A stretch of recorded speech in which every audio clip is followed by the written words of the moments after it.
छेउमा रङ्गमहल भन्ने ठाउँमा बसेको थियौँ।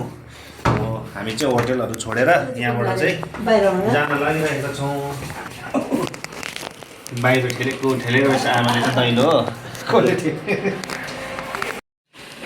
हामी चाहिँ यो रङ्गमहल चर्चको छेउमा अन्त यहाँनिर बसेको थियौँ। अब चाहिँ यो नजारा देख्न सक्नुहुन्छ है, यो गाईघाट धरान बाटो। अब चाहिँ हामी यता पश्चिमतिर जानेछौँ, काठमाडौँतिर। हामी चाहिँ यहाँदेखि हिँडिसकेको छ, रङ्गमहलदेखि 8 बजी हिँडेको छ। अब हेरौँ काठमाडौँ कति बजी पुग्ने हो।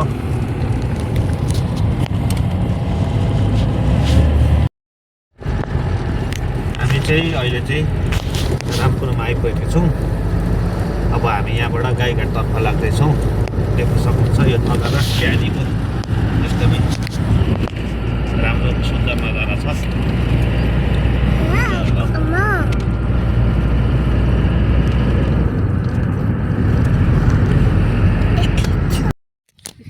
हामी चाहिँ यहाँनिर कटारी काटेर खनिया भन्ने ठाउँमा चाहिँ अब हामी गाडी धुनेछौँ, किनभने हिजो एकदमै रफ बाटो धुलै भएको गाडी कुदेर चाहिँ गाडी मैला भएको छ।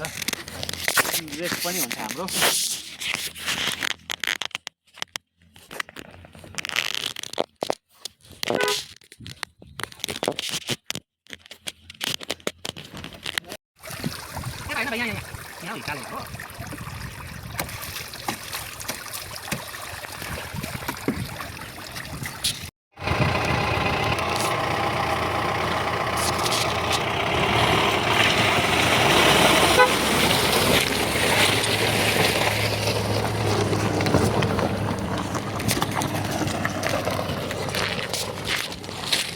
भित्तामा हामी बसेको थियौँ पहिला आमा र म आउँदा। आज चाहिँ अहिले कति 1:09 बजीकन भिमान आइपुगेको छौँ। अब यहाँदेखि उकालो चाहिँ हामी सिन्धुलीपट्टि पस्नेछौँ। हामी चाहिँ सिन्धुलीगढी चाहिँ होइन, सिन्धुली माडी आइपुगेको छ। माडी भनेको चाहिँ बजार है। अब यहाँनिर गाडीहरू इन्ट्री गरिसकेर चाहिँ अब हामी उकालो सिन्धुलीगढी हुँदै हामी हामी काठमाडौँको यात्रामा छौँ। अब चाहिँ हामी सिन्धुलीबाट खाना खान निस्किँदैछौँ।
हामी चाहिँ धुलेखेल आइपुगिसकेको छ। अब यहाँबाट केही छिनमा हामी काठमाडौँ पुग्नेछौँ।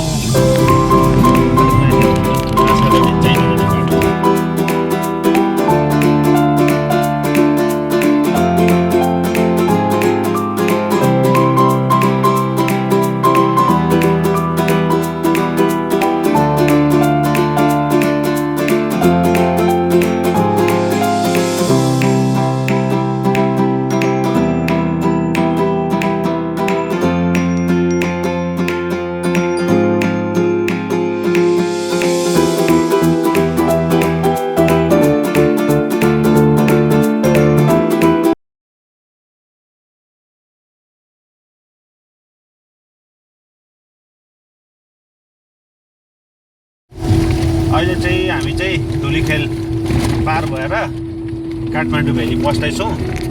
मतलब काठमाडौँ भ्याली यहाँबाट चाहिँ देख्न थालेको छ, देख्न सक्नुहुन्छ। अब यो चाहिँ एकछिनबाट देखाउनु नि। देखो भ्याली कितना बड़ा दिख रहा है। अभी तो एकदम